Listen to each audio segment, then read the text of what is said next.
And CEO of Kalpa Impact, and under the guidance of Additional Secretary Sir Abhishek Singh, we looked at the entire.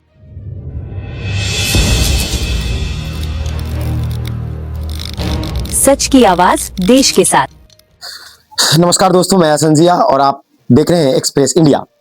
आज हम बात करेंगे दिल्ली में चल रहे ग्लोबल एआई इम्पैक्ट समिट 2026 की। आज की सबसे बड़ी खबर, भारत ने एआई की दुनिया में इतिहास रच दिया है। 21 फरवरी 2026 को दिल्ली में आयोजित एआई इम्पैक्ट समिट 2026 समाप्त हो गया और इसके साथ ही नई Delhi declaration, new Delhi declaration को अपनाया गया है। यह समिट 16 फरवरी से 21 फरवरी तक चला। भारत सरकार के इंडिया एआई मिशन के तहत भारत मंडपम में हुआ। इसमें 85 से ज्यादा देशों और इंटरनेशनल ऑर्गेनाइजेशंस ने हिस्सा लिया।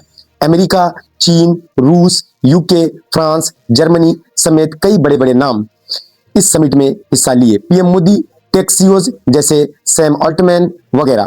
प्रधानमंत्री नरेंद्र मोदी ने 19 फरवरी को समिट का उद्घाटन किया। फ्रेंच प्रेसिडेंट एमेनुअल मैक्रों भी शामिल हुए। आईटी मंत्री अश्विनी वैष्णव ने बताया कि यह डिक्लेरेशन 88 देशों और 2 ग्लोबल बॉडीज ने साइन किया। ये एआई पर अब तक की सबसे बड़ी ग्लोबल सहमति है। तो आखिर इस न्यू दिल्ली डिक्लेरेशन में क्या है, चलिए डिटेल में देखते हैं।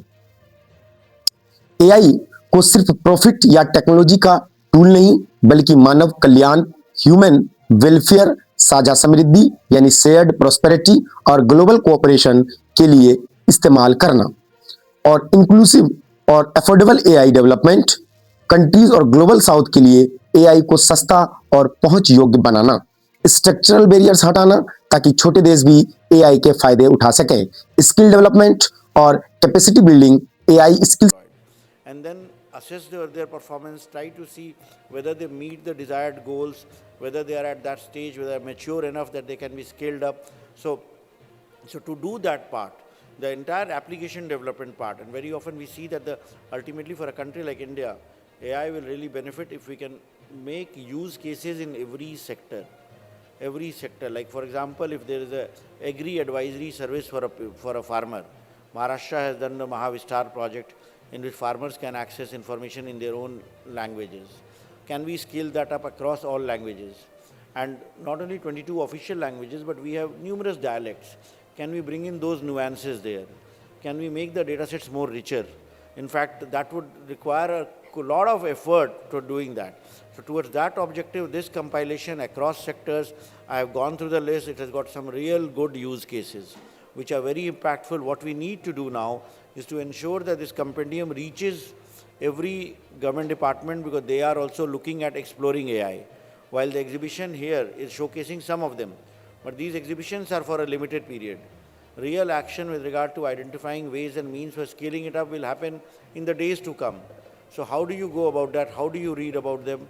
How do you understand who has developed the solution? How do you know what benefit the solution is bringing in?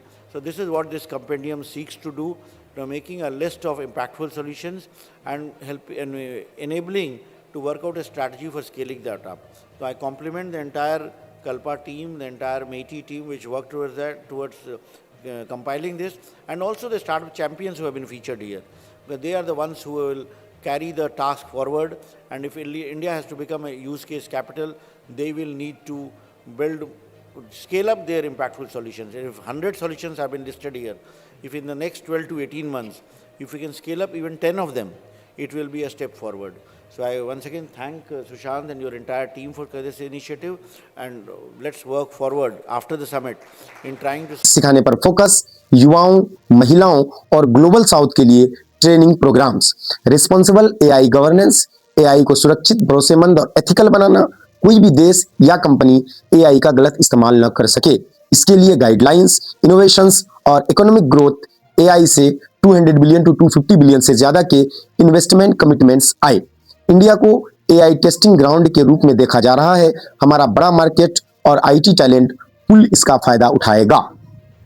दोस्तों, यह डिक्लेरेशन यूएस और चीन के बीच एआई रेस में भारत को एक मिडिल पावर और मोरल वॉइस के रूप में पोजीशन देता है, खासकर छोटे और डेवलपिंग देशों के लिए। लेकिन कुछ क्रिटिसिज्म भी हैं। एमनेस्टी इंटरनेशनल ने कहा यह डिक्लेरेशन गवर्नमेंट्स और टेक कंपनियों के डिस्ट्रक्टिव यूज को पूरी तरह रोकने में कमजोर है। कुछ रिपोर्ट्स में समिट में ट्रैफिक और ऑर्गेनाइजेशंस की दिक्कतों का भी जिक्र आया। फिर भी ये एक बड़ा कदम है। भारत ने दिखाया कि एआई सिर्फ अमीर देशों का खेल नहीं, ये पूरी मानवता के लिए है। इस प्रकार से दिल्ली डिक्लेरेशन में एआई को लेकर जो 85 देश थे, उन्होंने डिक्लेरेशन में एआई का गेम चेंजर साबित होगा, ये एआई समिट इस पर सहमति बताई। और अगर आपको ये खबर अच्छी लगी हो तो प्लीज़ मेरे बेल आइकन को सब्सक्राइब करें, और अगर आपको इनसे जुड़ी और भी किसी तरह की खबरें चाहिए तो आप बने रहें हमारे साथ एक्सप्रेस इंडिया के। नमस्कार।